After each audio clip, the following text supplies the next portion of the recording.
हिमाचल पथ परिवहन निगम driver union की त्रैमासिक बैठक सोलन में संपन्न हुई, जिसमें चालकों की समस्याओं, वेतन विसंगति, डीए और एरियर सहित कई मुद्दों पर व्यापक चर्चा की गई। 3 दिनों तक चली इस बैठक के समापन अवसर पर यूनियन के प्रदेश अध्यक्ष मान सिंह ठाकुर ने बताया कि निगम प्रबंधन ने कई महत्वपूर्ण मांगों को स्वीकार किया है, जिसके लिए उन्होंने विशेष रूप से प्रबंध निदेशक निपुण जिंदल और सरकार का धन्यवाद किया। बैठक में 78 पीस मील कर्मचारियों को अनुबंध पर लाने, 30% डीए और उसके एरियर को एक किस्त में जारी करने, 2004 बैच के कर्मचारियों को 20 साल की वेतन वृद्धि और 4914 एसीपी का लाभ देने पर सहमति जताई गई। प्रदेश अध्यक्ष मान सिंह ठाकुर ने बताया कि प्रदेश भर में वेतन विसंगति को 1 महीने में दूर करने और 3 महीने के भीतर वर्दी उपलब्ध करवाने का आश्वासन दिया गया। सबसे गंभीर मुद्दे के रूप में वेतन में देरी उठाया गया, जिस पर एमडी ने 3 महीने का समय मांगा है। यूनियन ने साफ चेतावनी दी है कि यदि इसके बाद भी वेतन हर महीने की 1 तारीख को जारी नहीं हुआ तो आंदोलन का रास्ता अपनाया जाएगा। यूनियन ने सरकार से एचआरटीसी कर्मचारियों के साथ सौतेला व्यवहार न करने और आवश्यक सेवा माने जाने वाले विभाग के कर्मचारियों को समय पर वेतन सुनिश्चित करने की मांग की। धन्यवाद। सर्वप्रथम मैं मीडिया के आए हुए बंधुओं का बहुत बहुत धन्यवाद करना चाहूँगा कि समय पर आप हमारी हर मांग को सरकार और प्रबंधन के पास पहुंचाते हैं, इसके लिए आपका थैंक्स। हिमाचल पथ परिवहन निगम ड्राइवर यूनियन की त्रैमासिक बैठक सोलन क्षेत्र में 21, 22, 23 तारीख को रखी थी। आज इसका तीसरा दिन है, 23 तारीख आज इसका समापन होगा। इसलिए चालक इकट्ठे हुए थे। 3 महीने के बाद ये बैठक होती है। हर समस्याओं पे मंथन किया जाता है कि एचआरटीसी के अंदर क्या क्या समस्या है, क्या हमने खोया, क्या हमने पाया। मैं आपके चैनल के माध्यम से निगम प्रबंधन और माननीय उप मुख्यमंत्री महोदय जी का धन्यवाद करना चाहूंगा कि हमने जो मांगे, छुटपुट मांगे, उनको बोला था कि इनको करें, तो उन्होंने हमारी मांगे मानी है। जैसे कि 78 पीस मेल कर्मचारी एक मुश्त कॉन्ट्रैक्ट में आएंगे, हम इसके लिए भी धन्यवाद करना चाहेंगे सरकार और प्रबंधन का, खासकर माननीय प्रबंध निदेशक श्री निपुण जिंदल जी का, कि उन्होंने बहुत इसमें संघर्ष किया, मेहनत की और 78 पीस मेल कर्मचारियों को कॉन्ट्रैक्ट में उन्होंने लाने में जो उन्होंने सहयोग किया है हमारा, उसके लिए मैं उनका थैंक्स करना चाहूँगा। उसके बाद 3% डीए जो सरकार ने हमें दिया, उसके लिए भी मैं उनका धन्यवाद करता हूँ। उसके बाद जो अभी बीओडी में उन्होंने 4 किस्तों में जो हमारा डीए का एरियर बनता था उसको देने की घोषणा की, उसमें भी हमने माननीय प्रबंध निदेशक महोदय जी से मीटिंग की कि ये जो 4 किस्तों में आप डीए देने की बात कर रहे हैं, ये कम से कम 1 किस्त में मिले, चाहे थोड़ा लेट ही मिल जाए। उस बात को भी उन्होंने माना, उसके लिए भी उनका थैंक्स।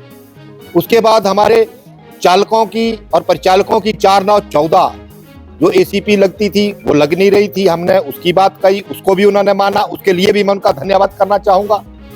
उसके बाद 20 साली इंक्रीमेंट हमारे 2004 के जो साथी रेगुलर हुए हैं, कोर्ट से जिनका डिसीजन आया था विक्रम एनालॉजी वालों का, तो उनको 20 साली लगनी है, उसके लिए भी उन्होंने ऑर्डर कर दिए कि 31 दिसंबर से 1 महीने के अंदर अंदर इनको 20 साली और 4914 लगाई जाए। उसके बाद ड्राइवर और कंडक्टरों की वेतन में विसंगति थी। वेतन विसंगति की बात इस तरीके से आपको बताना चाहूंगा आपके माध्यम से कि एसीपी किसी डिपो में एसीपी जो अब ठीक लगा दी, किसी में एसीपी डाउन कर दी, इसलिए सैलरी में फर्क था। हमने वो भी मुद्दा माननीय प्रबंध निदेशक महोदय जी के समक्ष रखा और उन्होंने 1 महीने के अंदर पूरे हिमाचल प्रदेश में ड्राइवर कंडक्टरों की सैलरी को इक्वल करने के लिए वो भी उन्होंने हमें जवान दी। इसके लिए मैं उनका धन्यवाद करना चाहूंगा। सबसे बड़ा मुद्दा जो था हमारा वेतन का था, जो आए दिन हमारी सैलरी जो है वो कभी 10 तारीख को, कभी 12 को, कभी 15 को मिलती थी। हम उस पे अड़े। माननीय प्रबंध निदेशक महोदय जी ने हमें विश्वास दिलाया कि मैं मानता हूं आपकी सैलरी जो वो लेट मिल रही है, लेकिन हम दे रहे हैं। हमने कहा देने की बात नहीं है, हमारा निगम का कर्मचारी लोन लिया हुआ है, उसको हर महीने 1,000 या 2,000 रुपया ओवरड्यूज देना पड़ता है, ओवरड्यू देना पड़ता है। हम बैंकों में डिफॉल्टर हो गए हैं, ये बिल्कुल नहीं चलेगा। सरकार इसकी तरफ ध्यान दे, क्योंकि एचआरटीसी का कर्मचारी बस बॉय से लेके सीजीएम तक दिन रात मेहनत करता है। जब बात सैलरी देने की बात आती है तो सरकार और प्रबंधन कहते हैं कि एचआरटीसी घाटे में है, तो एचआरटीसी घाटे में वर्करों की वजह से नहीं है। मैं सरकार और प्रबंधन को चेता देना चाहता हूँ। बट आपके चैनल के माध्यम से मैं माननीय प्रबंध निदेशक महोदय जी ने जो हमें कहा कि 10 तारीख से पहले पहले हम आपकी बात माननीय मुख्यमंत्री और उप मुख्यमंत्री मोदी जी से करवाएंगे और 3 महीने का हमें वक्त दो, आपको सैलरी जो आप पहली को मिलेगी। मैं उनके साथ सहमत हूं, हम उनको 3 महीने का टाइम देंगे, बट 3 महीने के बाद भी ऐसा हुआ तो एचआरटीसी का ड्राइवर, खासकर एचआरटीसी ड्राइवर यूनियन कड़े निर्णय लेने के लिए बाध्य होगी। उसकी सारी जिम्मेवारी सरकार और प्रबंधन की होगी, फिर वो हमें ना बोले। उसके बाद मैं वर्दी के लिए कह देना चाहता हूं, जो हमारी यूनिफॉर्म में 2-2.5 साल से वर्दी नहीं मिली, वो वर्दी का भी क्लियर हो गया है। उन्होंने कहा कि आपको 3 महीने के अंदर अंदर आपको वर्दी भी दे दी जाएगी। तो आपके चैनल के माध्यम से मैं सरकार को चेता देना चाहता हूं, खासकर मैं सरकार को बोलना चाहूंगा कि सैलरी जो है एचआरटीसी नहीं दे पाएगी। एचआरटीसी को मैंने फायदे में आज तक आते देखा नहीं, क्योंकि एक एसेंशियल सर्विस है। ये लोगों को फैसिलिटी, तरह तरह की फैसिलिटीज देती है।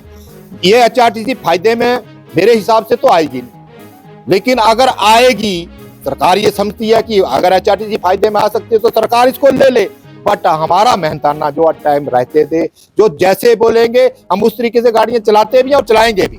तो एचआरटीसी को घाटे में या फायदे में देखने की जरूरत नहीं, क्योंकि मैं आपके चैनल के माध्यम से बड़े स्पष्ट शब्दों में कह देना चाहता हूं, मेरे को सरकार या प्रबंधन ये बताए कि कौन सा डिपार्टमेंट जो है वो फायदे में और पैसे कमा के लाता है, उनको सैलरी पहली को क्यों। मैं खासकर मुख्यमंत्री मोदी जी से निवेदन करना चाहूंगा, वो समझते हैं, खासकर वो इसी परिवार से निकले हुए हैं, वो जानते हैं कि इस परिवार की दुख पीड़ा ये हमारे इस एचआरटीसी के लोगों के परिवार कैसे पलते हैं। तो मैं उनसे निवेदन करना चाहूंगा, अगर हिमाचल प्रदेश में कोई आपदा आई है, हिमाचल प्रदेश में कोई समस्या आई है, हम उनके साथ कंधे के साथ कंधा मिलाकर खड़े हैं। बट ऐसा नहीं होगा एक डिपार्टमेंट को पहली को और दूसरे को 15 को। तो अगर सैलरी रोकनी है, मेरा निगम का कर्मचारी, हिमाचल पथ परिवहन निगम का कर्मचारी, मैं सरकार से ये गुहार लगाना चाहूंगा कि अगर प्रदेश में ऐसी कोई समस्या आई है तो वो पूरे प्रदेश के लिए आई है, पूरे कर्मचारियों के लिए आई है। हिमाचल प्रदेश के सभी कर्मचारियों को 28 तारीख को सैलरी दो, एचआरटीसी का कर्मचारी भी 28 तारीख को सैलरी लेगा। बट ऐसा नहीं चलेगा कि एक को तो अच्छी अच्छी सब्जियां परोसनी और दूसरों को कहना तू रूखा खा, ऐसा बिल्कुल नहीं चलेगा। ये मैं आपके चैनल के माध्यम से आज सोलन क्षेत्र से आगाज कर देना चाहता हूं। धन्यवाद। मैं मान सिंह ठाकुर, स्टेट प्रेसिडेंट, हिमाचल पथ परिवहन।